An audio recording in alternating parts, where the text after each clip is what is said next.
Hello friends, welcome to my channel. இன்றைக்கி நம்ம mutton சுக்கா எப்படி செய்யறதுன்னு பார்க்கலாம். நல்லா ஸ்பைஸியாக. இப்போ நம்ம பேனில் 1.5 டேபிள் ஸ்பூன் மிளகு சேர்த்துக்கலாம், மல்லி 2 டேபிள் ஸ்பூன் சேர்த்துக்கலாம், ஏலக்காய் ஒரு 4-5 பீஸ் சேர்த்துக்கலாம், சோம்பு 1 டீஸ்பூன் சேர்த்துக்கலாம், லவங்க ஒரு 4-5 பீஸ் சேர்த்துக்கலாம், பட்டை 2 பீஸ் பட்டை உடைச்சு சேர்த்துக்கலாம், சீரகம் 1 டீஸ்பூன், சாஜிரா 1/2 டீஸ்பூன். இப்போ மிளகாய் ஒரு 4-5 பீஸ் சேர்த்துக்கலாம். இதெல்லாம் சேர்த்து நம்ம ட்ரை ரோஸ்ட் பண்ணலாம். இப்போ பெரிய ஏலக்காய் ஒரு 2 சேர்க்குறேன். இதெல்லாம் நம்ம சேர்த்து செஞ்சால் நல்லா டேஸ்ட்டாக இருக்கும். இப்போ இது ஒரு பக்கம் ஆறட்டும், அப்புறம் அரைச்சிக்கலாம். நம்ம குக்கரில் 2 டேபிள் ஸ்பூன் எண்ணெய் சேர்த்துக்கலாம். நம்ம பிரியாணி இலை 2 சேர்த்துக்கிறோம். இப்போ மட்டன் 1 கிலோ நல்லா வாஷ் பண்ணி வச்சிருக்கிறோம், அதை சேர்த்துக்கலாம். சேர்த்து நல்லா இதை மிக்ஸ் பண்ணி விட்டு இப்போ திட்டமாக கொஞ்சோண்டு உப்பு சேர்த்துக்கலாம்.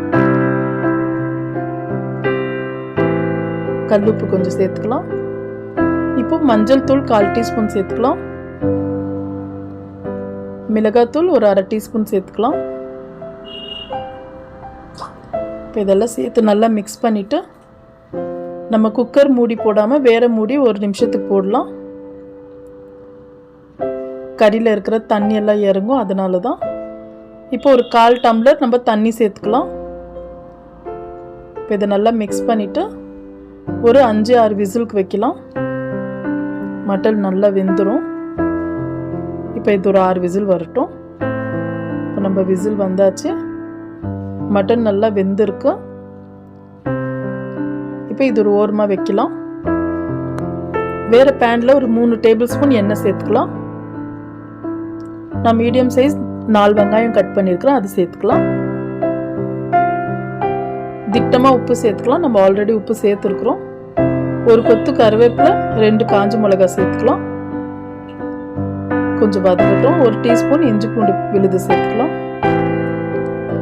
இதெல்லாம் நல்லா ரோஸ்ட் ஆயிடுச்சு. இப்போ நம்ம வேக வச்ச கறி சேர்த்துக்கலாம். இதை சேர்த்து நல்லா மிக்ஸ் பண்ணி விட்டு நல்லா 1 நிமிஷத்துக்கு நம்ம மூடி போட்டு வைக்கலாம்.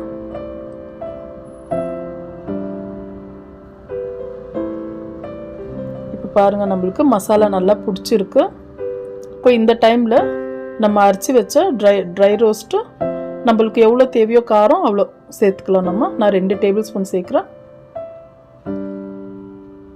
இதை நல்லா மிக்ஸ் பண்ணி மீடியம் ஃப்ளேமில் வச்சு இதை மறுபடியும் ஒரு 2 நிமிஷத்துக்கு வச்சு திருப்பி விடலாம். மறுபடியும் 2 நிமிஷத்துக்கு வைக்கலாம். நம்ம மட்டன் சுக்கா அருமையாக ரெடி ஆயிடுச்சு. ரொம்ப சீக்கிரம் செஞ்சிடலாம். நல்லா டேஸ்ட்டாக வீட்டில் பாருங்கள்.